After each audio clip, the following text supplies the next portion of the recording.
hari ini sehat apa ya? Jadi Alhamdulillah. sudah siap ya untuk kita diskusi bareng hari ini ya. Iya, Oke, kalau Pak Fato sudah siap, Pak Fato boleh di-share screen dulu, Pak? Atau mau ucap boleh. salam-salam dulu, boleh? Iya, iya, boleh ya Mas Devi ya. Boleh, Oke. boleh, silahkan Pak. Oke, selamat siang, semangat pagi perawat Indonesia. Selamat siang Pak Direktur Care Center Indonesia. Terima kasih Dr. Andy selaku dari Excel Care yang selama ini luar biasa produk-produknya membantu sekali di dalam penanganan perawatan luka akut maupun luka kronis. Hari ini insya Allah saya akan share terkait dengan bagaimana perawatan luka bakar Mas Devi. Boleh Ya, saya dikasih waktu berapa menit boleh. nih? 40 menit, Pak. Jadi silakan 45 menit. di-screen dulu, Pak. Iya. Oke. Oke, sudah? Oke, jadi pastinya kita hari ini akan dengarkan topik dulu. Jadi chatnya sudah saya off, jadi Bapak Ibu akan bisa chat setelah Pak Fatul presentasi. Jadi Bapak Ibu silahkan mendengarkan Pak Fatul presentasi dulu. Nanti kita akan buka untuk sesi tanya jawab. Jadi Bapak Ibu silahkan yang baik di Instagram ataupun yang ada di Facebook ataupun di YouTube, Bapak Ibu silahkan live dengarkan. Nanti kalau ada pertanyaan, nanti tim kita akan kirim feedback ke kita untuk pertanyaan-pertanyaan dari Bapak Ibu ya. Jadi sekarang kita akan dengarkan manajemen perawatan luka bakar, burn wound management, what we can over. Jadi Bapak Ibu apa yang bisa Bapak Ibu lakukan nantinya. Kepada Pak Fatul, saya persilakan waktu dan tempatnya. Iya, terima kasih. Bismillahirrahmanirrahim kepada teman-teman seluruh perawat di seluruh Indonesia. Terima kasih atas join pada webinar kali ini. Saya akan menyampaikan terkait bagaimana manajemen perawatan luka bakar. Saya memilih untuk perawatan luka bakar karena insya Allah insiden rate yang ada di Fatul Wound Care Center juga alhamdulillah lumayan banyak sehingga sedikit yang akan kami sharekan pada Bapak Ibu sekalian, mudah-mudahan akan bermanfaat. Nah, ini adalah sekilas terkait dengan profil saya. Tadi sudah disampaikan oleh Pak Depi dari Care Center Indonesia, dan memang saya bermitra sudah pada tahun 2013 ya. Tapi mengenal beliau-beliaunya ini pada tahun 2008 ya. Oke, Bapak Ibu yang ingin kami sampaikan nanti adalah terkait dengan introduction dulu, background ya, kemudian apa itu burn injury, kemudian bagaimana penata laksanaan dalam perawatan luka, kemudian nanti juga akan saya sampaikan terkait dengan case report burn injury in private practice saya, kemudian baru nanti ke nursing continuing care-nya pada pasien-pasien pasca perawatan luka bakarnya. Nah, Bapak Ibu sekalian, pada sesi ini nanti kita akan banyak membicarakan terkait bagaimana pertimbangan-pertimbangan di dalam manajemen perawatan luka. Bapak Ibu, wound care dengan wound management itu berbeda. Ya, kalau wound care itu belum tentu wound management, tetapi wound management salah satu aktivitasnya adalah wound care. Ya, kemudian untuk yang kedua kita akan banyak diskusi terkait dengan bagaimana sih penggunaan balutan-balutan pada perawatan luka yang berbeda pada situasi yang berbeda gitu ya. Nah, tentunya Bapak Ibu ini adalah sudah berdasarkan evidence based practice ya. Jadi kita di dalam perawatan luka itu juga ada pijakan dasarnya. Salah satunya adalah saya ambil dari best practice guideline terkait dengan kompleks burn maupun non kompleks burn-nya ya. Dan ini satu potret gambaran aktivitas di private practice saya yang ada di Kabupaten Grobogan. Nah, Bapak Ibu, mekanisme cedera luka bakar ini diperlukan untuk mempertimbangkan patofisiologi cedera dan manajemen ya. Kalau saya melihat di jurnal internasional, di Wound Internasional, bahwa di Inggris ya, itu penyebab yang tersering untuk luka bakar itu ternyata 40% ya, 40% itu adalah dalam kondisi lepuhan, berarti disebabkan oleh karena termal. Kemudian yang 55% itu disebabkan oleh apa namanya uh, api ya, termasuk tadi ya, kemudian 5%-nya itu adalah chemical atau bahan-bahan kimia maupun elektrikal atau voltase, dalam hal ini adalah listrik. Nah, data yang diperoleh dari WHO, Bapak Ibu, ya, bahwa wanita ini di Asia Tenggara itu memiliki kejadian luka bakar yang tertinggi. 27%-nya dari angka keseluruhan secara global ya, meninggal dunia. Hampir 70% diantaranya adalah wanita. Nah, data ini match atau sinkron dengan yang apa namanya saya peroleh di tempat praktek kami. Jadi antara laki dan perempuan memang lebih banyak perempuan daripada laki-laki, gitu ya. Kemudian ada juga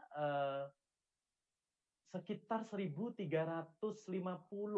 ya, itu data yang kami peroleh dari Kementerian Kesehatan pada tahun 2015. Luka bakar ini juga menduduki angka nomor 3 ya, setelah cancer gitu ya. Kemudian sekitar 6 juta orang di apa namanya UK ya, itu mereka mencari pertolongan medis untuk luka bakarnya, dan banyak juga yang datang ke rawat jalan atau instansi rawat jalan. Kemudian separuh atau setengah juta orang di Amerika ya, 40.000 itu datang ke rumah sakit atau dalam perawatan rumah sakit karena luka bakar, dan 3.400 itu mengalami kematian. Ya, 175.000 orang-orang di UK itu juga berbondong-bondong untuk perawatan di departemen emergency atau di unit gawat darurat ya. Nah, Bapak Ibu yang kami hormati, luka bakar ini memiliki akibat respon sistemik ya. Salah satunya adalah menyebabkan kematian. Tentunya sebelumnya terjadi sepsis. Kemudian bisa juga terjadi gangguan cairan, kemudian terjadi kegagalan organ multiple, termasuk salah satunya adalah fungsi daripada pulmoneri maupun fungsi daripada kardiovaskulernya mengalami kegagalan. Kemudian luka bakar ini juga termasuk dalam trauma wound, dan yang paling esensi karena kita sebagai nurse ya, biasanya kita lihat ini terjadi delay of treatment. Termasuk salah satunya adalah perawatan luka yang belum begitu tepat, Bapak Ibu ya. Nanti kita lihat case per case-nya, Bapak Ibu ya. Nah, Bapak Ibu, ini adalah case daripada perawatan luka bakar di tempat saya. Tadi saya katakan antara laki-laki dan perempuan itu lebih banyak perempuan ya, 58%, sedangkan laki-lakinya 42%. Jadi 19 banding 26 gitu ya. Apalagi di musim pandemi COVID-19 ini banyak sekali sebetulnya keuntungan-keuntungan kita di rumah ya, work from home, kemudian yang ibu-ibu banyak di dapur, tetapi banyak juga saya rasa untuk kejadian-kejadian, salah satunya adalah luka bakar walaupun itu minor.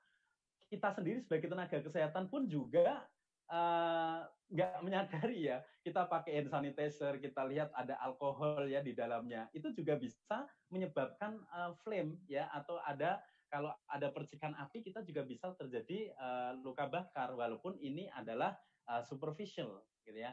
Kemudian untuk dewasa dan anak, ini Bapak Ibu di tempat praktek saya itu 73% itu terjadi pada anak-anak, 27% itu pada dewasa, baik laki maupun perempuannya ya. Nah, Bapak Ibu bicara terkait dengan luka bakar ya. Luka bakar itu merupakan trauma yang paling kompleks. Kenapa Bapak Ibu? Bisa terjadi kepada siapa saja, kapan saja, bisa di rumah, bisa di kantor, bisa di perjalanan. Maka saya mengatakan ini adalah most complex trauma. Kemudian strategi di dalam manajemen perawatan luka bakar itu sendiri ditentukan oleh tipe luka bakar, kemudian yang kedua adalah kedalaman, dan yang ketiga termasuk adalah LLB-nya Bapak Ibu. ya. Jadi luas luka bakarnya, ya. Kemudian luka bakar ini banyak mengalami kematian sel-sel ya karena kulit ya sebagai barier itu mengalami denaturasi protein. Maka nggak heran pada luka bakar itu biasanya ada manifestasi klinisnya adalah ada udem. Nah, ini yang harus dimanage dengan baik Bapak Ibu ya. Nah, Bapak Ibu, luka bakar itu identik dengan klasifikasi dan etologi. Ada karena paparan ultraviolet, karena radiasi, kemudian karena air panas, kemudian karena api, ya, kemudian bisa karena chemical, bahan-bahan kimia, kemudian ada juga apa namanya frostbite. Frostbite itu adalah cuaca yang ekstrim, kemudian ada juga elektrikal atau listrik ya Bapak Ibu ya. Nah, ini tipe-tipe daripada luka bakar ini juga merupakan salah satu penentu keberhasilan kita di dalam penanganan yang baik terhadap luka bakarnya pasien itu sendiri. Nah, Bapak Ibu yang kami hormati, ada kunci ya pertimbangan-pertimbangan di dalam manajemen perawatan luka sebagai perawat. Yang pertama adalah pain control ya. Bagaimana sih peran perawat di dalam mengendalikan nyerinya? Tentunya kalau fase akut, kalau nanti saya bicara fase ya, fase akut pasien perlu administration drug-nya, khususnya adalah analgesik. Atau kalau luka-luka bakar yang karena termal itu bisa butuh antidot, butuh anti tetanus, mungkin antibiotik. Nah, ini nanti sesuai dengan protokol-protokol yang ada di tempat kerja Bapak Ibu sekalian. Yang kedua adalah bagaimana upaya prevention dalam manajemen perawatan luka, jangan sampai luka tersebut itu menjadi sepsis Bapak Ibu. Kemudian yang ketiga, bagaimana kita bisa mempromot ya penyembuhan luka pada luka bakar yang derajat-derajat 2, derajat 3 gitu ya. Kemudian memfasilitasi pembuangan jaringan atau eksisi secara dini, dan bagaimana sih luka bakar yang kedalamannya itu dalam itu bisa diklosur ya, lukanya itu ditutup. Nah, ini nanti masuk di volume manajemennya. Oke. Pak Depi, nanti kalau waktu saya itu tinggal 10 menit saya dikasih kode ya. Oke, siap. Nah, Bapak Ibu, bagaimana kita melakukan asesmen pada pasien dengan luka bakar? Ya, bagaimana aspek emergensinya? Dulu ketika saya beberapa tahun di kampus, di akademik, memang fak saya ada di emergency care-nya. Ya, dilalah pada saat private practice, ya antara pasien dengan diabetes dengan luka bakar itu sama-sama imbang, makanya klop banget ya keilmuan saya di KMB dengan gawat darurat itu kawin gitu kata Mas Depi ya. Nah, Bapak Ibu, yang pertama kita wajib tahu grading daripada benchnya ya, derajat luka bakar ya.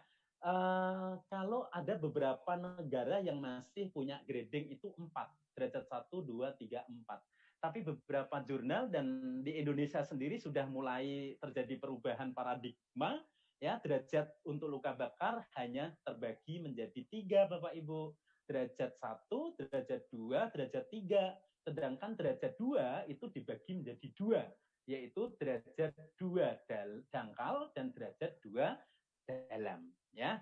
Nah, Bapak Ibu, untuk klasifikasi luka bakar tentunya Bapak Ibu sudah paham semuanya. Jadi derajat 1 itu biasanya eritem ya, nanti balutan apa yang bisa kita berikan pada pasien dengan luka bakar superficial ini. Biasanya akan sembuh dalam waktu kurang dari 1 minggu Bapak Ibu ya. Kemudian derajat 2 itu biasanya sudah mulai ada bula, ada blister Bapak Ibu. Nanti bagaimana sih blister managingnya atau bagaimana pengelolaan daripada blisternya? Boleh nggak sih dipecah? Ya, kalau udah rusak bagaimana? Nah, ini juga harus ada kemampuan kita sebagai nurses untuk memanajemen pasien kita dengan baik ya. Kemudian derajat 1, derajat 2 itu painful Bapak Ibu ya. Berbeda dengan derajat 3. Biasanya respon nyeri, ambang nyeri itu udah nggak terasa. Jadi semakin dalam luka bakar, semakin tidak terasa. Tetapi semakin dangkal luka bakar, maka sensasi nyeri luar biasa. Dan derajat 3 ini Bapak Ibu dia sembuh dalam waktu lebih dari 21 hari. Jangan sampai luka bakar yang semula akut menjadi luka kronis. Masuk ke dalam zona kerusakan Bapak Ibu. Setiap kita jumpa luka bakar, maka ada 3 zona Bapak Ibu. Apa itu? Zona koagulasi, zona stasis, zona hiperemi. Kalau hiperemi jelas, berarti hiperemi. Hiperemi itu berarti ada warna kemerahan. Biasanya derajat 1 dan dia akan sembuh dengan sendirinya. Ya. Kemudian kalau zona koagulasi, Bapak Ibu, di sini sudah ada yang namanya koagulasi, berarti di situ ada kerusakan yang paling parah, ya. Ada kematian jaringan-jaringan seluler. Biasanya penampakannya itu lukanya, wound bednya itu terlihat kehitaman, ya, kuning sampai dengan kehitaman. Kemudian kalau zona stasis, zona yang ketiga adalah adanya gangguan suplai darah, Bapak Ibu. Dan di situ ada fase-fase inflamasi, ya. Kemudian ada cedera jaringan. Nah, Bapak Ibu yang ada di emergency care, yang ada di UGD itu biasanya hafal dengan total body surface area, ya, atau luas luka bakar.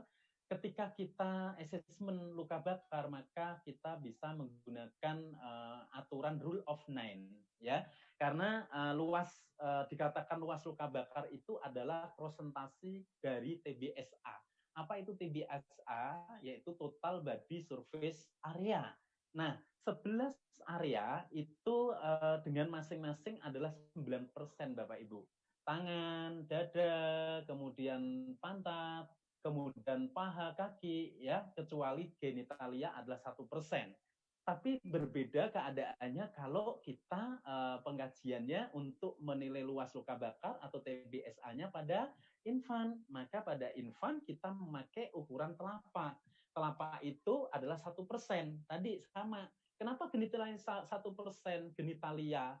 Ya, coba kalau pada saat ini Bapak Ibu lagi duduk tanpa nggak terasa, coba ukur genitalianya. Pasti satu telungkup daripada telapak saya rasa. Nah, Bapak Ibu, ini ada dari IBA, ya, American Burn Association System Grading, berdasarkan daripada tingkat keparahan luka bakar, kemudian bagaimana sih disposisi atau aturan-aturan di dalam merujuk pasien. Nah, saya langsung saja bahas, yaitu ada minor, ada moderat, ada mayor, Bapak Ibu.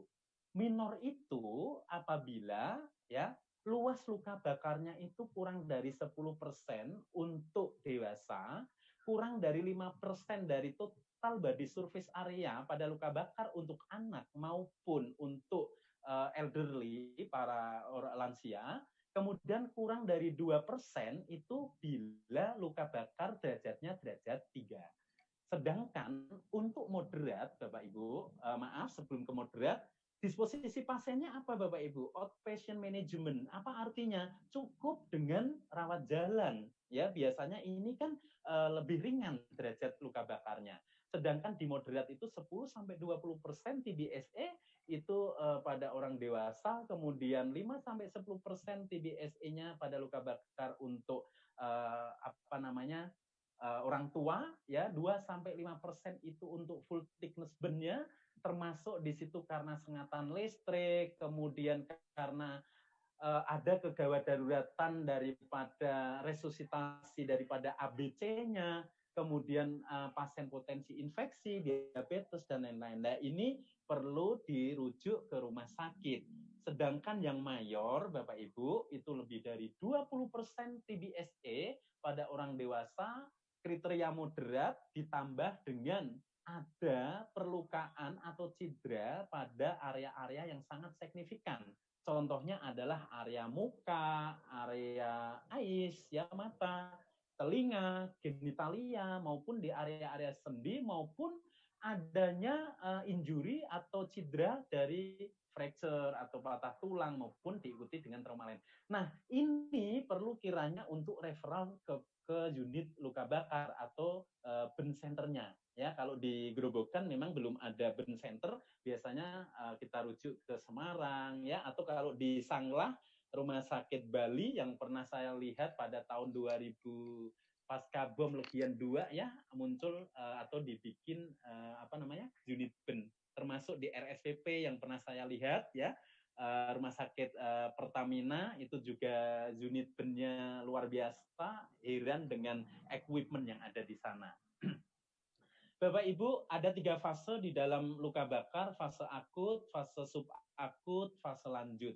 Nah, kalau fase akut Bapak Ibu, ini lebih banyak ke TKP-nya ya, inisialnya di TKP, biasanya ada gangguan IBC-nya, ada nggak gangguan IBC-nya. Kemudian di fase subakut, nih peran perawat nih banyak ada di sini. Jangan sampai ya infeksinya itu terjadi. Jangan sampai ya terjadi SIS atau MODS. Ya, SIS itu adalah systemic inflammatory syndrome. Sedangkan MODS itu adalah multi system organ dysfunction syndrome-nya. Nah, fase lanjut itu adalah fase rehabilitasi. Karena apa Bapak Ibu? Perawatan luka bakar awal itu akan menentukan kesembuhan berikutnya. Kalau di awal ya di subakut udah nggak benar, maka begitu di fase rehabilitasinya juga banyak terjadi deprivasi gitu ya, ataupun kelainan-kelainan ya. Penanganan secara emergensi ini nanti akan saya sampaikan di jurnal yang sudah saya pegang ya, untuk penekanannya adalah ABC ya, hanya adalah resusitasi daripada airway maupun breathing-nya. Dan kalau luka bakar pada dinding dada ini biasanya banyak sekali jaringan-jaringan eschar, maka tindakan dokter bedah itu biasanya melakukan eskarotomi. Kemudian untuk sirkulasinya Bapak Ibu jangan sampai jatuh ke shock ya pasiennya, maka perlu adanya infus RL. Kenapa infus RL? Karena termasuk jenis larutan kristaloid ya. Contohnya RL. Kenapa kristaloid? Karena mudah diabsorb dan mudah dibuang ya, sehingga ada rumus baik itu Paklan maupun Baxter ya, 4 kali LLB kali berat badan. Jadi prosentase luas luka bakar tadi menggunakan rule of 9, kemudian weight body-nya diukur dalam kilogramnya. Nah, ini contoh kasusnya Bapak Ibu untuk pemberian infus. Nah, saya yakin teman-teman ini sudah expert semuanya, baik itu di unit ben maupun di instalasi gawat darurat. Untuk indikasi rawat inap akan saya sampaikan di algoritmenya, jadi salonsati aja. Manajemen luka saat trauma, yang penting nanti adalah bagaimana edge wound closure-nya, bagaimana pencucian lukanya, kemudian bagaimana penggunaan teknik aseptiknya. Nah, ini Bapak Ibu ya, tolong perhatikan baik-baik Bapak Ibu. Ini kami ambil dari best practice daripada perawatan luka bakar ya. Untuk awal pada saat first aid ya, lebih banyak di TKP-nya Bapak Ibu, barangkali ini pre-hospital ya, maka stop burning ya. Jadi proses kebakarannya itu harus dihentikan. Tentunya prinsip 3A, aman diri, aman pasien, aman lingkungan. Kemudian kalau sudah, maka untuk menghentikan proses burning ya, itu perlu adanya pelepasan daripada perhiasan, jam tangan, gelang, anting, kalung ya.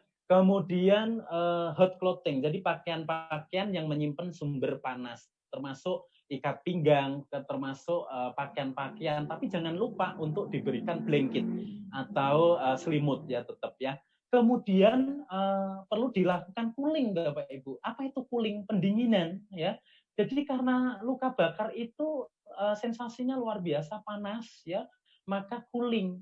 Lakukan pengaliran irigasi daripada luka bakar di bawah air yang mengalir Bapak Ibu ya.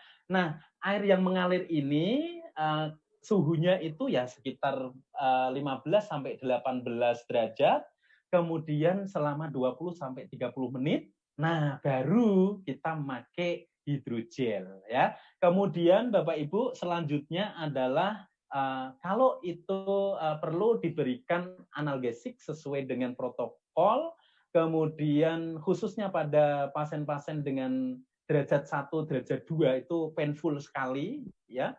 Kemudian cek Bapak Ibu, ya, periksa adanya trauma-trauma ataupun adanya cedera yang mengancam jiwa. Kemudian pada primary surveinya Bapak Ibu cek tetanus state-nya, ya, status anti tetanusnya, kemudian kalau perlu provide imunisasi dan atas indikasi sesuai dengan protokol-protokol yang ada. Baru Bapak Ibu masuk ke secondary survey. Kaji luas luka bakarnya, kedalaman luka bakarnya. Kemudian apakah pasien itu perlu dirujuk, Bapak Ibu? Ya, ada 3 kemungkinan. Yes, ya, unsure atau no. Kalau yes, ya, kalau iya, ya, pastikan bahwa luka bakarnya itu Bapak Ibu tercover, tertutup Bapak Ibu. Jadi tak ada yang namanya perawatan luka terbuka, ya. Kemudian prepare pasiennya untuk dilakukan rujukan, tapi dengan satu syarat, lukanya tersebut harus tercover lukanya, ya. Kemudian yang berikutnya, kalau tidak yakin Bapak Ibu, maka perlu kontak unit BEN, unit luka bakar, untuk advice kalau perlu menggunakan telemedicine, ya, yang tepat gitu ya. Kalau tidak, maka di-braid, buang blisternya, buang sisa-sisa kulit yang geseng, kulit yang sisa-sisa terbakar, ya, dibuang. Ini adalah algoritmenya. Nah, ketika kita refer ke rumah sakit, perlu cairan intravena, ya, intravenous fluid drug-nya, ya. Kemudian UDIM itu juga merupakan salah satu problem yang ada di luka bakar. Kemudian ini kalau refer di center BEN-nya ada kriteria-kriteria yang tadi lebih dari 10%, 15% untuk orang dewasa itu perlu. Nah, ini algoritma untuk perawatan luka bakarnya Bapak Ibu, luka bakar derajat 1, 2, 2 dangkal, 2 dalam, kemudian 3. Nah, Bapak Ibu coba ini yang saya kursor ini, ya, ini adalah anjurannya kalau ada luka bakar derajat 1 sebaiknya tetap dilakukan cooling, cuci dengan sabun Bapak Ibu. Nah, sabunnya sabun apa ya? Nanti akan saya bahas di belakang. Kemudian sama air, ya. NaCl, lebih bagus. Normal salin lebih bagus. Kalau tak ada di TKP, Bapak Ibu boleh memakai warm tap water, ya, flow water. Di best practice-nya bilang bahwa mild soap dan tap water, ya, air keran, tapi air kerannya di kita juga dilakukan ya Mas Devi, ya. Kemudian karena derajat 1 itu bisa juga diberikan hidrogel supaya efeknya adem. Jadi saya sudah berapa ya IDLC itu, International Diabetic Life Coach itu saya kenal Exceltis tahun 2017 begitu kenal sama Excelcare itu selalu menemani di private practice saya, ya. Ini stoknya agak menipis nih Mas Devi. Kemudian krim moisturizing, ya, moisturizing-nya, ya. Jadi sembuhnya healing satisfactory, ya. Sembuh sepenuhnya, ya, sembuh sepenuhnya. Kemudian ini sembuhnya kurang dari 7 sampai dengan 14 hari karena kalau lukanya itu luka bakar derajat 1 itu mudah sekali. Bagaimana luka bakar derajat 2? Luka bakar derajat 2 bersihkan Bapak Ibu, tetap dicuci, kemudian di-braid, ya. Apa yang di-braid bisa blisternya, bisa kulit-kulit yang pasca kebakar. Kemudian manajemen eksudat Bapak Ibu. Biasanya manajemen eksudat itu muncul setelah 72 jam, ya. Kemudian manajemen blister tadi udah, kalau perlu analgesik sebelum dilakukan debridement. Nah, yang berikutnya Bapak Ibu, nanti kita main di sini, ya, yaitu pemilihan balutan secara tepat. Berdasarkan jumlah eksudatnya, kita memilih balutan berdasarkan risiko infeksi atau tidak. Apakah balutan yang kita gunakan itu melengket atau rekat pada lukanya? Enggak. Justru kalau lengket nanti akan terjadi strike throat, kemudian akan lengket sehingga akan jadi bleeding. Nah, ini hal-hal yang kita hindari. Kemudian ini akan dievaluasi 48 jam ya sampai dengan penggantian balutannya itu 3 sampai 5 hari ya, 3 hari sampai 5 hari.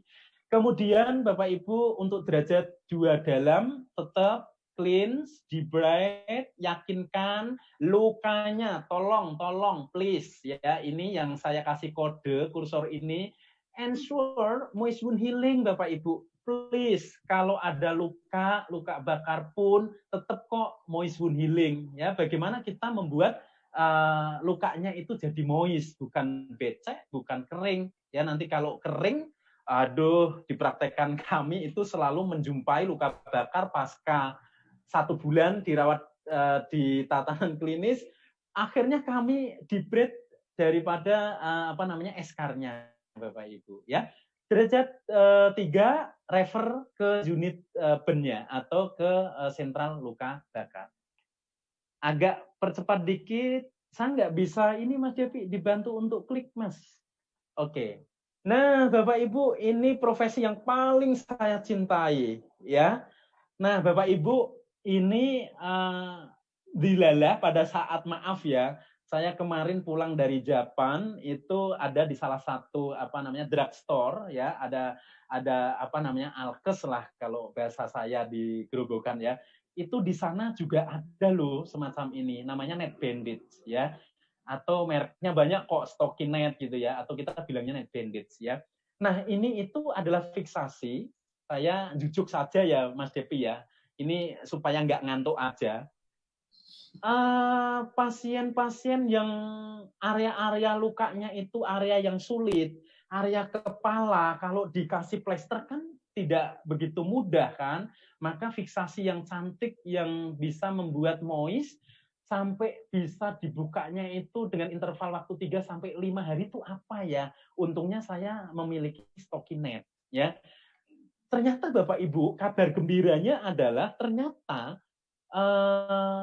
di Jepang itu atau di Jepang itu juga banyak loh Net Bandit seperti ini. Ini bukan Mas Depi ini ketawa karena pernah tak buat uji coba untuk pemasangan Net Bandit ya Mas ya. Sehingga ini nyaman sekali Bapak Ibu, pasiennya bisa aktivitas, kemudian PD-nya lebih muncul. Ya coba kalau pakai plester, fiksasinya pakai plester biasa. Ini orang dewasa, kalau anak-anak tentunya gerak lebih banyak, nggak bisa dong kita mengevaluasi dressing yang kita aplikasi. Bapak Ibu, ini adalah prinsip-prinsip di dalam manajemen perawatan luka. Nah, karena ini saya punya 2 tool equipment for wound assessment-nya, ya Bapak Ibu bisa memakai istilah patcher, bisa memakai istilah TIMES ya atau time kurang S1 ya. Nah, kalau luka-luka akut Bapak Ibu silahkan Bapak Ibu bisa menggunakan istilah promote homeostasis and pressure bleeding, P-nya. A-nya adalah administration drug, pemberian obat-obatan termasuk analgesik, antibiotik ya sesuai dengan protokol dokter ya. Kemudian bisa juga dengan antidot barangkali ya. Kemudian C-nya itu adalah cleansing wound, kemudian E-nya adalah edge wound closure, D-nya adalah dressing. Ya, ini sudah mengcover semua dari pengkajian PACED. Ya, gampang ya Bapak Ibu ya.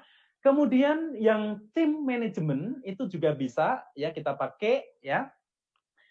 Bapak Ibu lihat ada gambar warna hitam, ada gambar warna kuning, kemudian M-nya itu sebetulnya warnanya adalah merah, tapi karena background-nya kita rubah jadi warnanya jadi hijau ya.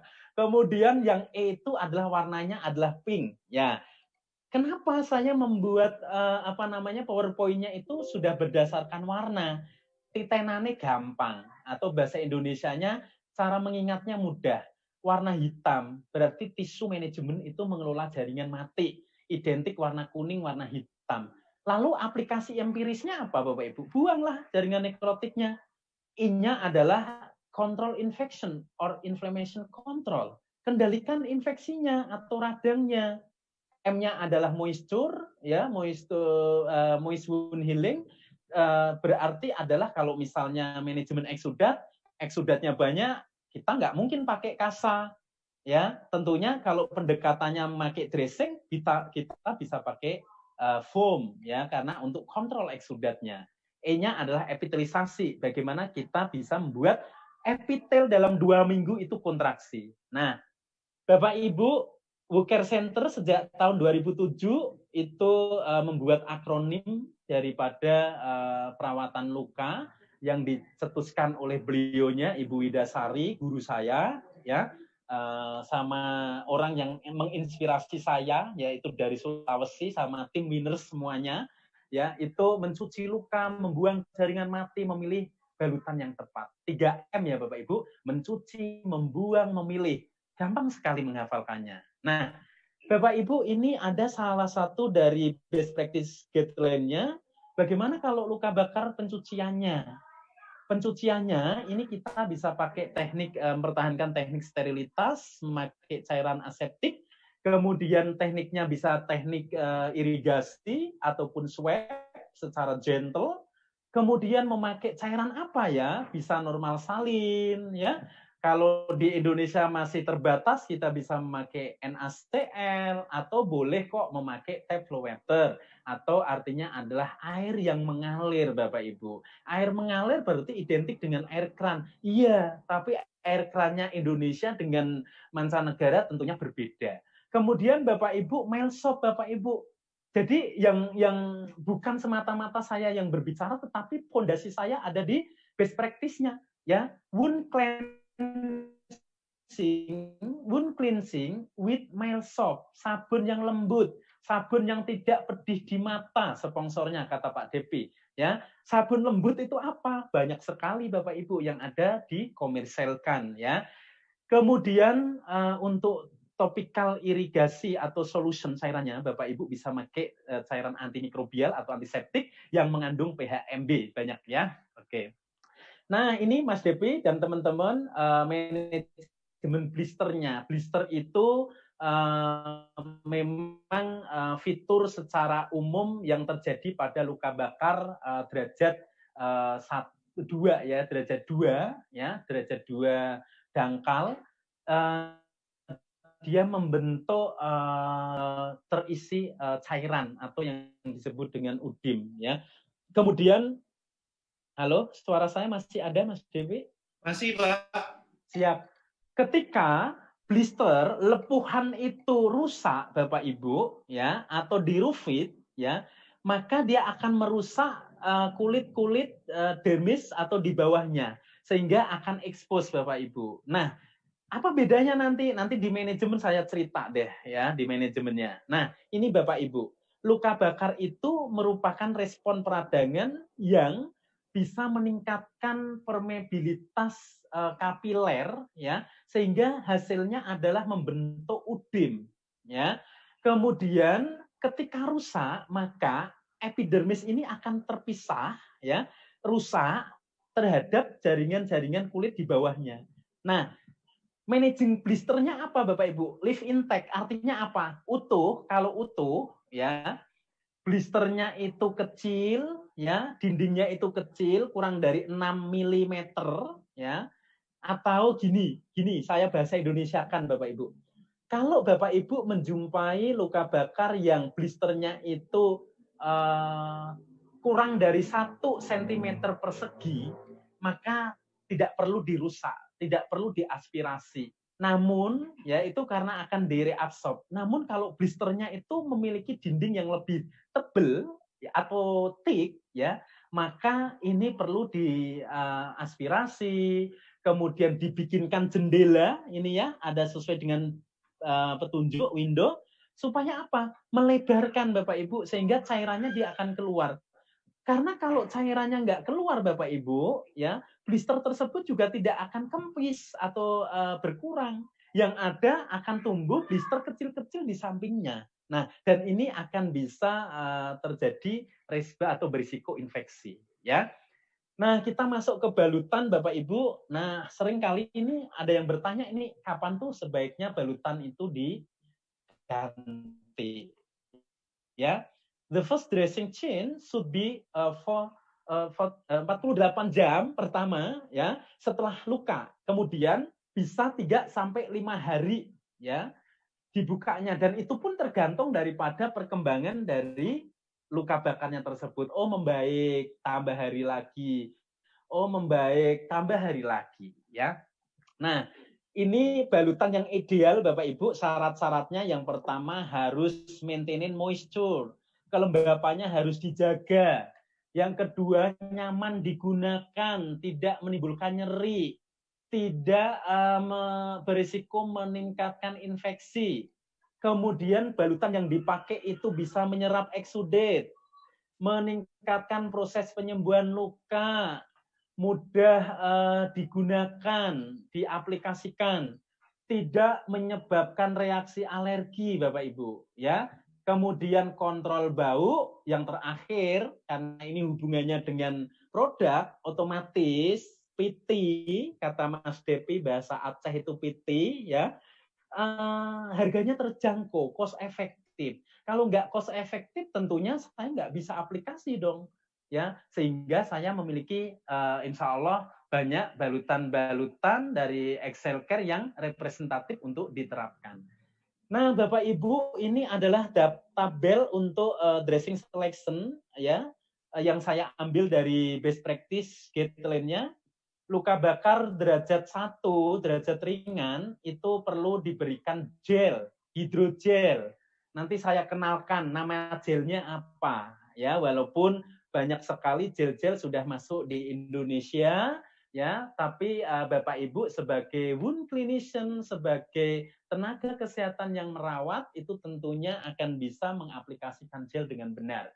Atau ya pakai krim-krim moisturizing-nya ya. Untuk derajat luka 2 dalam dan dangkal ya, itu Bapak Ibu memilih balutannya bisa pakai Excel Care foam ya, foam, kemudian alginate. Kita tahu alginate itu memiliki fungsi menghentikan perdarahan karena di situ ada kalsium ya, kemudian CMC ya, hidrokoloid itu juga digunakan untuk luka bakar yang di ketiak, di leher, kemudian di telapak tangan, itu hidrokoloid luar biasa Bapak Ibu. Kalau ada yang belum kenal, mulai hari ini harus kenal ya. Kemudian luka bakar derajat 3 Bapak Ibu, ini bisa pakai hidrogel yang ada kombinasi alginat. Nah, di Indonesia itu insya Allah satu-satunya gel yang dikombinasi dengan alginate itu ada di produk yang sebentar lagi akan saya sampaikan. Ya, ini tabelnya ya. Nah ini Bapak Ibu, jujur saya dalam penanganan luka bakar salah satunya memakai gel yang ada kombinasi alginat. Ya, kenapa begitu Pak? Karena luka bakar itu bayangan kita tidak hanya yang hitam-hitam aja, tetapi yang merah-merah pun itu ternyata bisa kita lapisi dengan yang namanya gel ini ya. Kemudian fungsi daripada Excel Care Gel ini adalah rehidrasi, dia akan mengangkat jaringan nekrotik serta membantu melakukan debridement. Maka dengan ditutup rapat, maaf ya, ditutup rapat supaya moist itu dia akan membuang jaringan-jaringan yang terjadi devitalised ya, atau non viable tisunya, jaringan-jaringan yang mati. Nah, ini adalah foamnya daripada Excel Care Bapak Ibu, ini menyerap eksudat, baik itu sedang ya sampai dengan berat Bapak Ibu. Ini ya, dia memiliki khasiat menyerap. Nah, bagaimana penggunaan kalau luka-luka bakar yang luas, Pak? Ya, bagaimana kalau ada tanda-tanda hipergranulasi, Pak? Foamnya apakah bisa dipakai? Jelas bisa, karena salah satu foam itu berfungsi untuk kontrol hipergranulasi. Ya, sebagai offloading pun juga cantik gitu ya. Nah, ini hidrokoloid Bapak Ibu, namanya adalah hidrokoloid dressing cushion, di mana ini merupakan primary dressing, balutan primer, bisa juga untuk luka bakar yang di area-area kelembapannya nggak terjaga, leher, kemudian ampit, ketiak, kemudian area-area dengan dekat dengan adho. atau anus ya di sekitarnya itu juga bisa kita lapisi dengan hidrokoloid. Supaya apa? Ketika pasiennya terjadi kontinen, beser, ngobrol, ngompol, maka tidak masuk ke dalam luka. Nanti capek deh perawatnya ganti balutan ya, padahal rekomendasinya kan 3 sampai 5 hari gitu ya. Nah, topikal antimikrobial Bapak Ibu boleh dipakai dengan pertimbangan luka bakarnya listrik, kemudian luka bakarnya itu disebabkan oleh bahan kimia. Kalau bahan kimia ya harus diperhatikan dengan sama. Ini case report di praktekan saya Bapak Ibu. Ini ya Mas Depi ya. Banyak karena perawatan lukanya terbuka dalam waktu beberapa hari, maka akan timbul scabbing atau jaringan keropeng ya, jaringan eskar, sehingga ini kaku, nggak sembuh-sembuh lukanya. Apa yang bisa saya lakukan Bapak Ibu?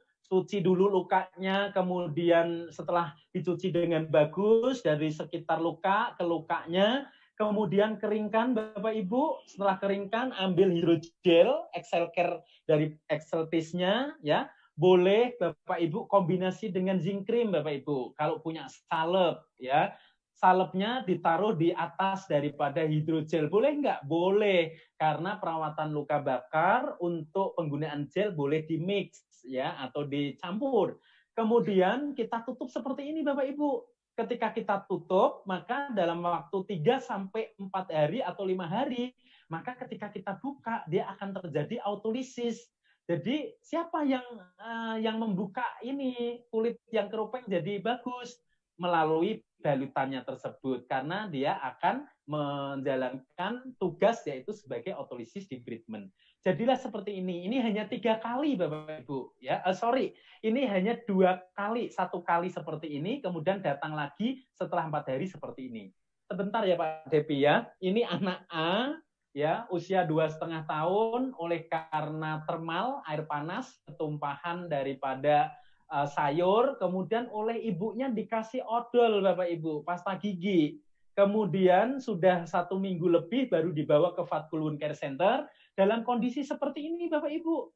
Ya, keras, ini bukan sembuh, kering sembuh bukan, tapi ini masih terjadi inflamasi pace atau fase inflamasi. Lalu apa yang saya lakukan? Ambil hidrogel, saya mix dengan zinc cream, kemudian saya tutup pakai kohesif bandage seperti ini Bapak Ibu. Dan ini tidak tiap hari dibuka. Ya, ini kontrol kemarin sampai 5 hari ya baru datang, supaya anak nggak rewel. Saya fiksasinya cantik, tapi harus melihat juga bagaimana kembang kempisnya dada ya, jangan sampai nanti ampek, bahasa grobogan ampek itu nyesek pada anak malah jadi distres pernafasan gitu ya. Kemudian dibuka, otolisis cantik ya. Kemudian ini juga ya tersiram air panas, ini mau bikin teh katanya, bikinkan suami. Riwayatnya 8 jam diberikan minyak tanah Bapak Ibu, dicelupkan ke dalam minyak tanah.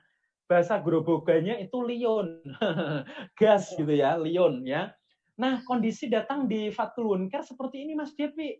Apa yang saya lakukan sama tim ya, yang rusak kita debride, kita ambil karena sudah lebih dari 8 jam. Karena kalau baru-barunya dia masih diinervasi oleh saraf, sehingga sensasi nyerinya masih ada. Nah, ini untuk mempercepat kontraksi fase proliferasi, maka ini saya ambil yang bisa-bisa aja. Yang nggak bisa kita otolisis dengan hidrogel Exceltis-nya, Excel Care-nya gitu ya. Sehingga kita tutup rapat seperti ini, yang cantik, yang bagus, sehingga ketika kita buka, jadilah bim salabim seperti ini. Ya, jadi apa? Jadi epitel Bapak Ibu. Nah, ini Bapak Ibu, Bapak ya, ini seorang Bapak usia 32 tahun, dia kena knalpot ya, panas ini maaf termal ya, masuk ya, knalpot ya Mas Devi ya. Ini diberikan topikal yang dibeli di apotek-apotek gitu ya. Saya nggak perlu menyebutkan mereknya. Ini sampai ini habis 2 Mas Devi. Kemudian jadilah warnanya keropeng kayak gini. Kering ini kalau orang-orang awam itu disebutnya kering sembuh, padahal masih ada inflamasi pace, fase peradangan. Ya, kita cuci dari periwunnya, dari sekitarnya pakai sabun, kemudian kita debride. Kalau nggak bisa di debride, ya udah ambil aja Excel Care gelnya, ya, kemudian kita close, ya, kita tutup, kita cover, boleh dengan foam. Kalau nggak ada foam, boleh nggak Pak dengan kasa? Boleh, tapi syarat kasanya tidak 2, tapi berlapis-lapis. Berapa Pak? Boleh kok 4, boleh kok 5, karena semakin tebal akan semakin menciptakan suasana moist, ya. Nah, ini Saudara R, ya, ini sekarang sudah jadi satpam, ini mulai dari, maaf ya, burungnya suruh motong untuk dihitan sampai dengan perawatan luka itu selalu suka di Fatkulun Care Center, ya. Ini karena bahan kimia, ya, dikasih kecap, ya Mas Depi, ya. Kalau biasanya Mas Depi itu penggemar kecap, kalau makan soto itu identik dengan kecap, ya. Ini dikasih di mana luka. Ketika datang pertama, ya Allah, susahnya mencucinya karena ada perlengketan-perlengketan seperti itu, ya. Sehingga kami mix dengan hidrogel, Bapak Ibu, kemudian kita tutup, ya. Ini pasca dirawat di rumah sakit baru datang ke tempat kami, ya, kondisinya kayak gini. Nah, Mas Depi, ini yang saya sangat kagum dengan Bapak ini, ya. Bapak ini pasca perawatan rumah sakit beberapa hari, ya, sistem perawatan lukanya terbuka, Mas Depi. Boleh percaya atau enggak, ini ketika datang ke kami kondisinya kayak gini. Ini di leher, ini di janggut. Ketika di leher, saya paling takut sekali kalau nanti terjadi sekar hipertropik atau keloid. Ini aduh, bagaimana kalau terjadi kekakuan, ya. Kalau kondisi terlalu lembab itu bisa mencetuskan terjadinya sekar hipertropik, apalagi kalau kita mainnya kasa, Bapak Ibu, ya. Kalau kasa disentuhkan langsung pada luka kayak gini, wow, itu akan mencetuskan terjadinya keloid. Ingat Bapak Ibu, luka yang sudah mulai fase proliferasi seperti ini, dia banyak sekali jaringan fibrin, ya. Kalau kita perlakukan dengan kasar, kita gosok-gosok dengan kasar, kemudian perlakuan kita kasar, maka akan menyebabkan keloid, Bapak Ibu. Hati-hati sekali untuk luka bakar, tips menghindari keloid dari awal, please jangan digosok-gosok dengan kasar. Carilah balutan yang memiliki low adherence. Di Excel Care ini memiliki low adherence yang baik.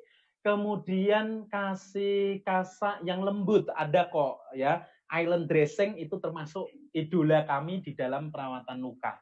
Nah, Alkisah, Bapak Ibu sekalian, ini ketika kita awal ini kita ambil memang kita jumputin pakai forceps, ya. Jumputin itu apa ya?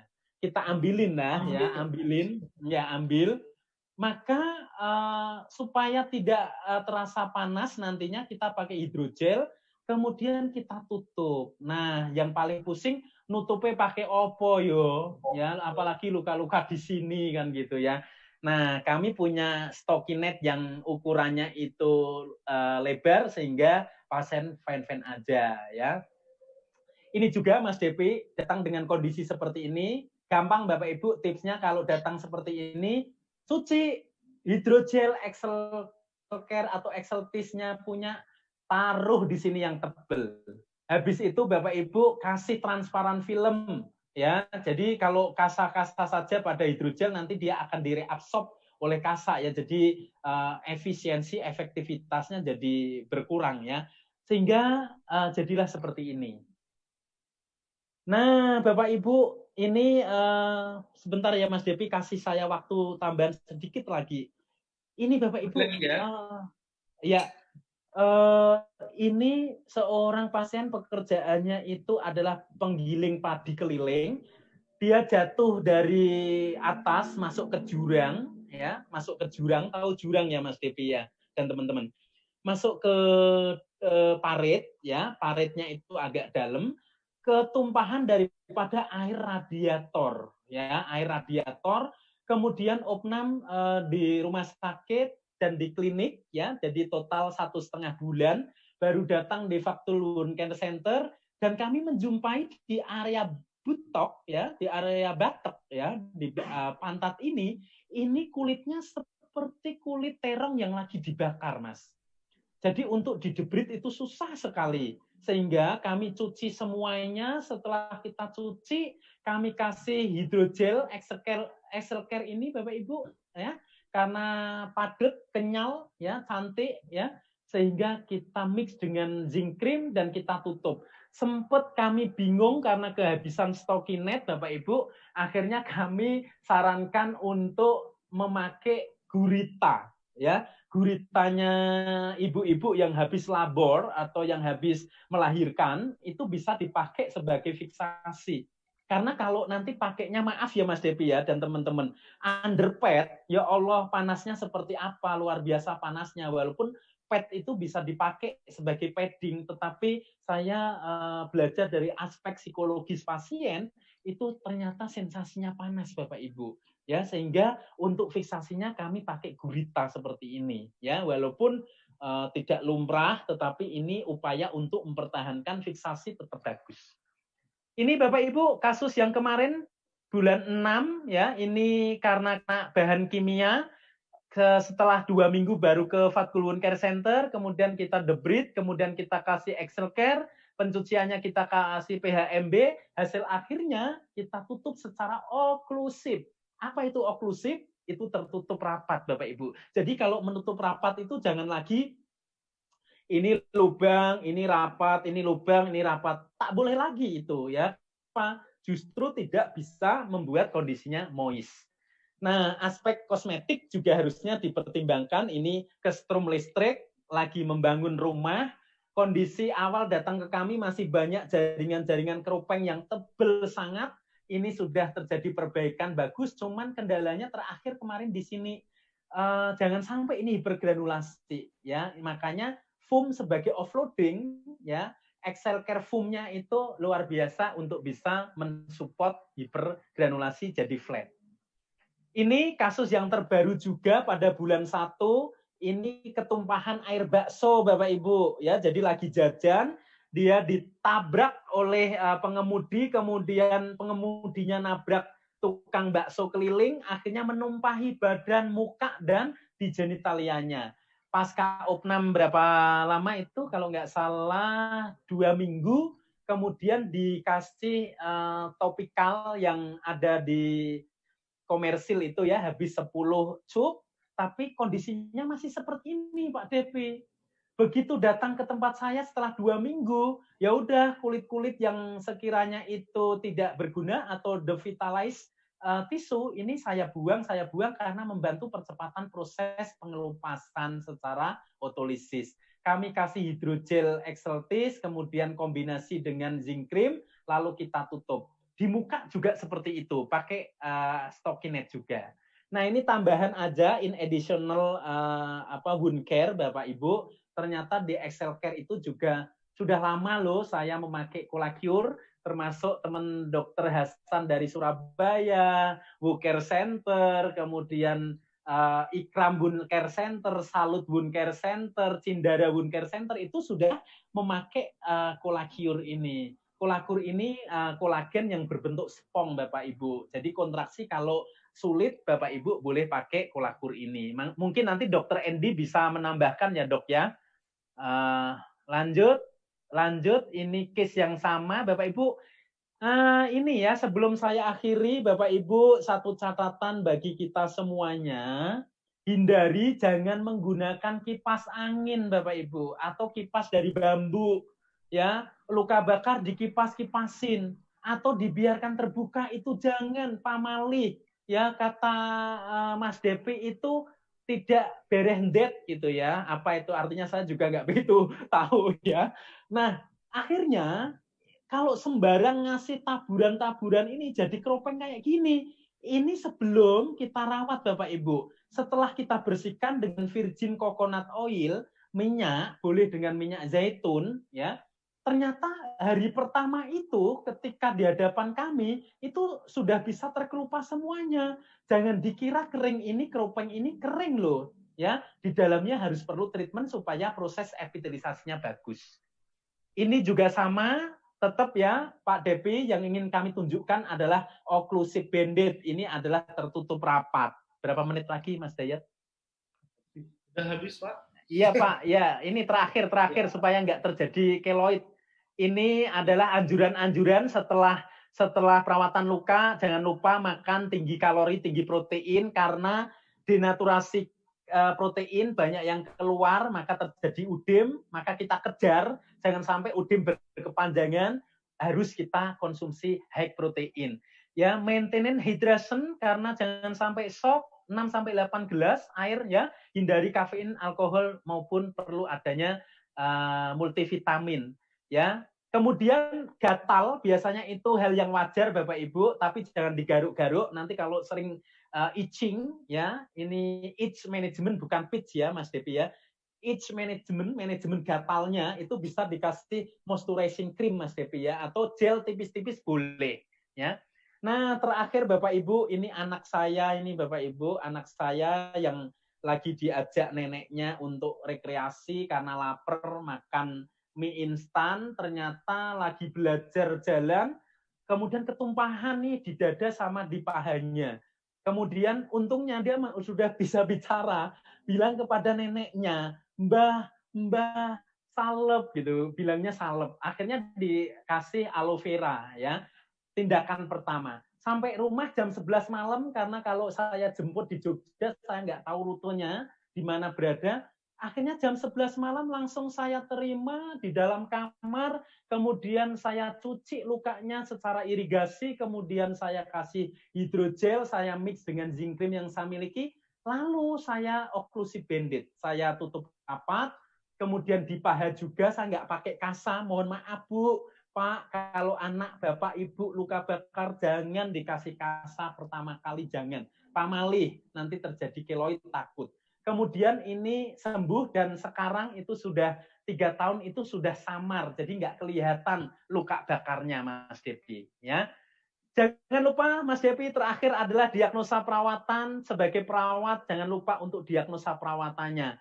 Skin integrity impaired, acute pain, infection high rise, kemudian fluid imbalance for high rise, kemudian peripheral neurovascular dysfunction, kemudian body image disturbance, kemudian ketidaknyamanan, baru biasanya fase akut terjadi ineffective airway pattern.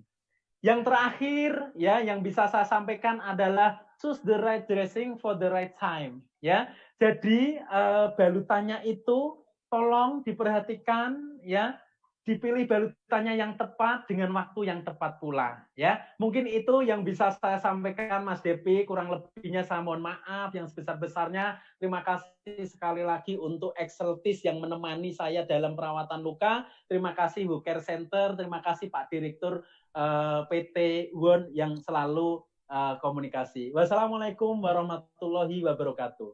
Waalaikumsalam warahmatullahi wabarakatuh. Luar biasa nih ya. Jadi sangat semangat ya Pak Fatul ya diskusi hari ini ya.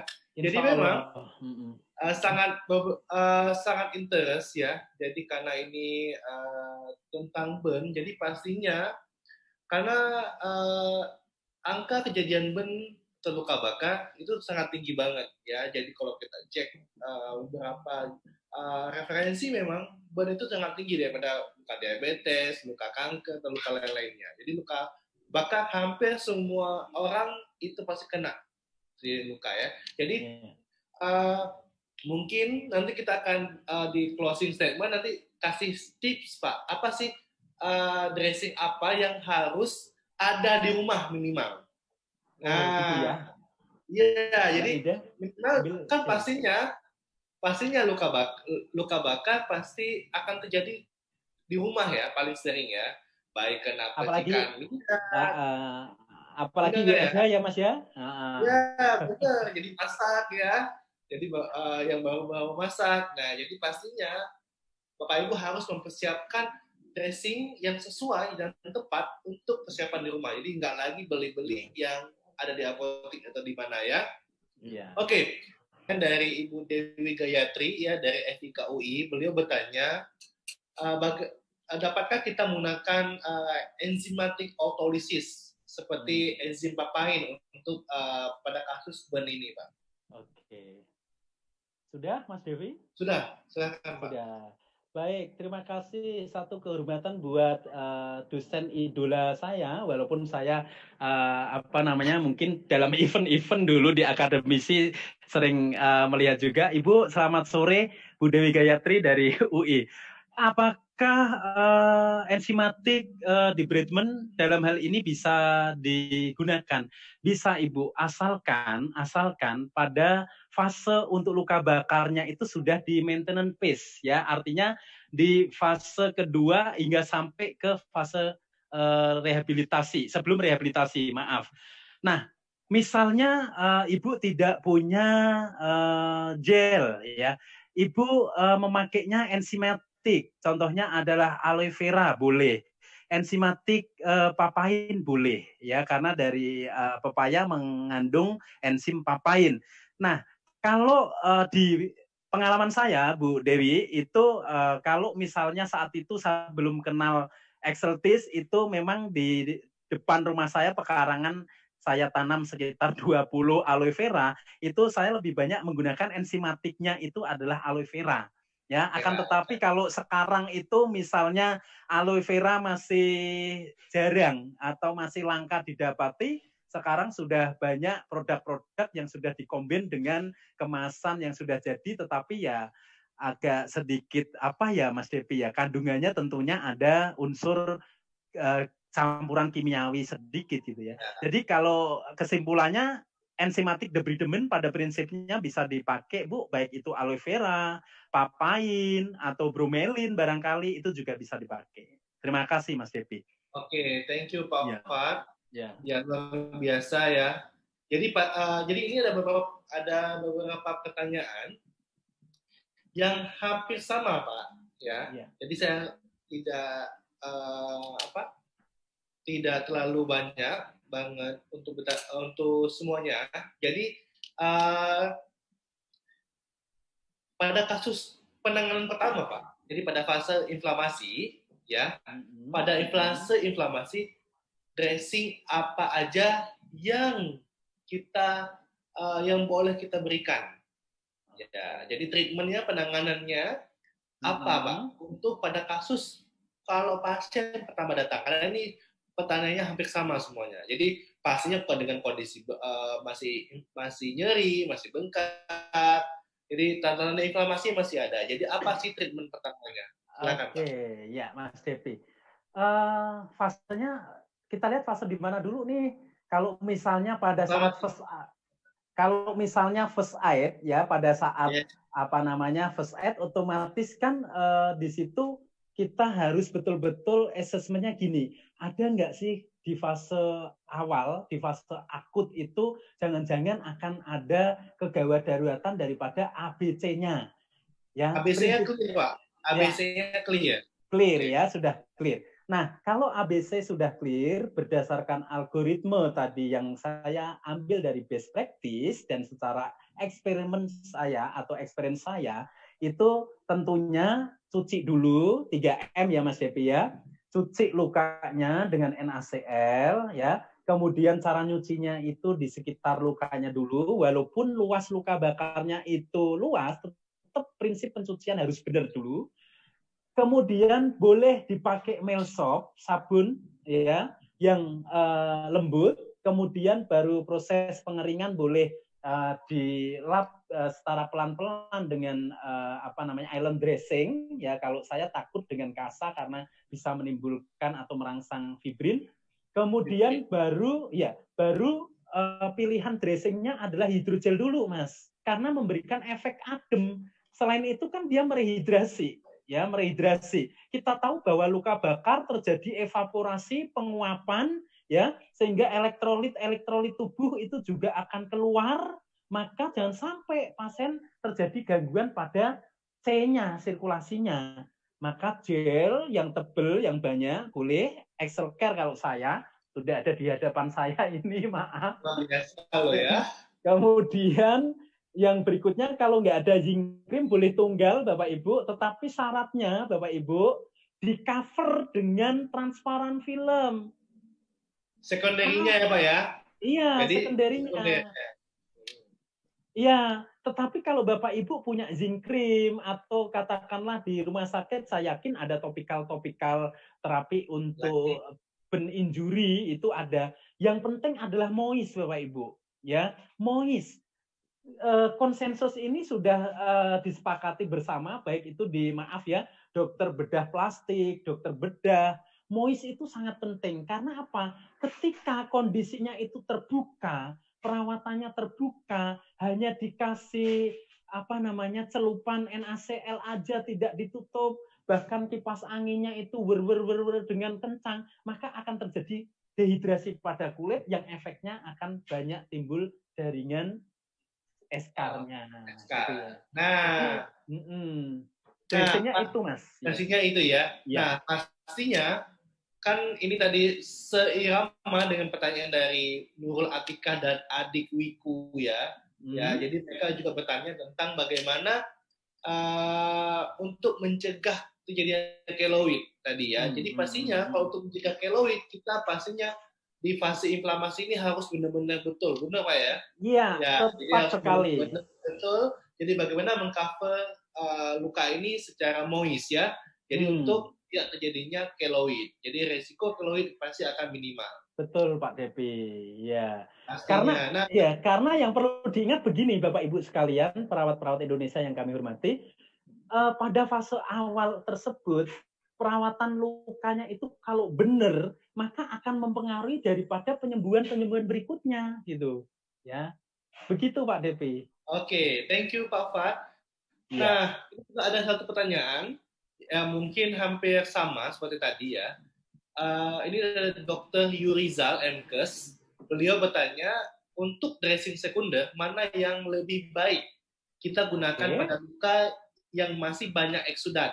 Apakah foam biasa ataupun eksolog ya, seperti yang ada di Exotis? Luka yang kita bagaimana luka yang kita gunakan untuk kolakior? Kolakior ini isinya kolagen ya, Dokter Yurizal ya. Jadi luka yang seperti apa kita pakai kolakior dan secondary exudat management. Silakan Pak. Oke, Pak Depi, nanti kalau ada pertanyaan yang belum yang dijelaskan Pak Depi tadi saya lupa, saya diingatin ya. Ini berarti tips untuk pemilihan balutan. Bapak Ibu, untuk luka-luka bakar derajat 2 dalam bahkan menuju ke derajat 3 ya, itu biasanya akan timbul yang namanya exudate. Bagaimana peran kita di dalam manajemen exudate-nya ya. Nah, teknik aja saya selalu menghubungkan 3M. Cucilah dulu lukanya, kemudian manajemen exudate-nya kalau sudah tidak ada jaringan nekrotik atau eskar, itu tinggal manajemen exudate-nya. Berarti kita harus maintenance Pak Depi. Kalau exudate-nya itu levelnya itu adalah small, sedikit, bolehlah kita pakai Excel Care-nya itu adalah hidrokoloid cushion ya. Apalagi di area leher, di area ketiak, di area telapak, jangan sampai terjadi kontraktur lantaran begini terus ya. Bahasa Jawanya itu ngececeng ya. Bukan yang lain loh Mas Depi ya, ngececeng itu lain dengan yang lain itu ya. Jadi akhirnya kaku Mas Depi, kontraktur gitu ya. Nah, sehingga balutan kalau eksudatnya itu masih banyak, dokter, saya sarankan untuk memakai foam Excel Care-nya ya. Tetapi kalau itu sedikit atau minim, boleh pilihannya tunggal, itu adalah hidrokoloid. Karena hidrokoloid itu nggak bisa dikombin dengan apa-apa. Hidrokoloid atasnya foam juga nggak bisa, ya nggak efektif. Tapi untuk gel kombinasinya bisa dengan foam Excel Care ya. Kemudian kalau misalnya mau menambah padding lagi, mau pakai orthopedic wool, mau pakai perban gulung, monggo. Yang penting pesan kami adalah kasa tidak nomor 1 Pak Depi. Karena tadi Bapak Ibu, timbulnya keloid, apalagi yang bakat keloid secara bakat, itu akan mudah sekali kalau perangsangannya itu gaus secara kasar langsung nempel. Karena luka bakar itu kadang menunjukkan karakteristik kayak gini Mas Devi. Merah iya, tapi semacam ada kayak bintil-bintil. Bintil-bintil hitam. Putih hitam itu. Ya, itu. Itu yang pertama. Sekarang yang kedua adalah kolagen ya Mas ya. Kolagen. Bapak Ibu, saya mengenal beberapa kolagen. baik itu berbentuk gel, baik itu berbentuk fluid solution, ya, kemudian spong, ya, spong yang dimiliki Exceltis, Excel Care, ya. Saya bukan hari ini pakai Excel kolagen, saya udah berapa tahun ya pakai Kolakur itu. Kolakur, ya, itu yang maaf ya, kalau kita bicara harga, itu harganya lebih miring, lebih miring itu lebih apa ya, bisa di cost efektifnya ada ketimbang dari kolagen-kolagen spong yang ada gitu ya. Jadi kolagen ini digunakan untuk fase proliferasi dokter ya. Jadi kontraksi granulasinya itu kok lama sekali, nggak cepat kontraksi, itu bisa pakai kolagen spong ini. Kasus-kasus fraktur atau kasus muskuloskeletal, Mas DP, ya, maaf, dokter SPOT itu juga di Grobogan itu juga ada yang sudah memakai Kolakur ini, ya, termasuk di praktekan saya. Kolakur ini saya gunakan untuk kondisi-kondisi luka wound bed-nya sudah merah tetapi sulit sekali untuk naik-naik, ya, langsung hajar dengan sepongnya, ya, atau kolakurnya. Terima kasih Pak Devi. Karena pastinya kolagen paling cocok untuk bagaimana untuk mempercepat granulasi ya. Ya, jadi pastinya kolagen ini sangat cocok untuk mempercepat granulasi. Nah, pertanyaan yang ini juga ada Bu Yulipe ya. Jadi kalau memang nggak bisa kasa nggak boleh langsung nempel langsung, pakai apa? Nah, pastinya kita pakai tadi Excel Care atau hidrogel ataupun merek lain boleh. Jadi gel dan zinc cream. Jadi Bapak Ibu boleh gunakan itu ya untuk primary yang langsung kontak langsung dengan luka. Nah, satu lagi Pak, yang paling sering juga itu kan bula ya Pak ya. Iya, blister atau bula ya. Ya, bula atau blister itu sering banget juga apa? Boleh nggak kalau ada tadi jadi stadium 2 ya, pada stadium 2 ada bula atau blister itu boleh nggak langsung dipecahin? Apa langsung diotolisis? Jadi silakan Pak. Iya. Mungkin tadi sudah disimak ya. Jadi dari Arin Rofia. Oke, ini sahabat saya dari kota Jepara, ya, dari Jepara ya. Jepara. Oke. Iya. Oke, terima kasih Mbak Arin Rofiah. Pertanyaan yang bagus. Kalau misalnya pada bula biasanya muncul pada derajat 2, apakah blister atau bula ini langsung dipecah? Jadi ada, saya bicara best practice-nya dulu nih Mbak Arin. Jadi kalau bulanya itu tidak lebih dari 1 cm persegi, ya, 1 cm kuadrat, ya, maka tidak perlu dibuatkan jendela, ya, atau dipecah, diaspirasi, diambil, disedot dengan sepet, itu nggak perlu. Ya, akan tetapi Pak DP, Mbak Arin, kalau bulanya itu atau blisternya itu memiliki dinding yang tebal atau setelungkup tangan saya, karena pernah ini Pak Depi di pantat, ibu-ibu lagi goreng, kemudian anaknya itu marah, kayu bakarnya diinjek, kemudian wajan penggorengannya itu numpain di pantat Mas Depi. Begitu 2 pantatnya yang udah gede, kemudian ditambah dengan blister yang gede 2. Iya, apakah nggak perlu dipecah? Pecah, Mas. Karena kalau lebih dari 2 atau lebih dari 1 cm persegi, ya, itu kalau nggak dipecah nggak bisa direabsorb. Dan justru fase inflamasinya jadi panjang. Harapan kami, ya, itu kan fase proliferasi tetap berjalan. Sehingga boleh kita tekniknya, itu boleh dilakukan pengambilan dengan autolisis, dengan mechanical debridement, boleh memakai island dressing Mas untuk mengeluarkan, atau boleh memakai mechanical debridement-nya memakai skisser atau gunting jaringan atau forceps, pinset. Ya, dibikinkan windows atau jendela. Iya, window. Gila jago apa? Ya, sehingga apa? Kita, teknik tangan kita itu bisa dari distal ke proksimal daripada lukanya, itu mengeluarkan bulenya. Kalau nanti langsung ditutup, biasanya bule itu akan nempel pada sisa daripada kulit yang kebuka sehingga tidak tuntas bulenya keluar gitu Mas Devi. Habis dikeluarkan, baru kita autolisis memakai gel karena takutnya awal-awal masih diinervasi oleh saraf Mas Devi.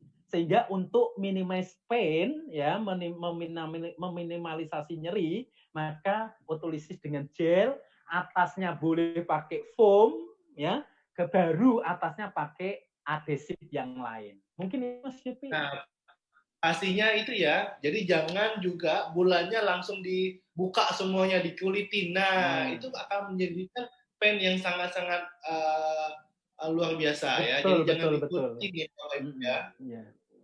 Oke, thank you Pak Fat. Luar biasa nih pertanyaannya sudah habis. Luar biasa nih ya. Jadi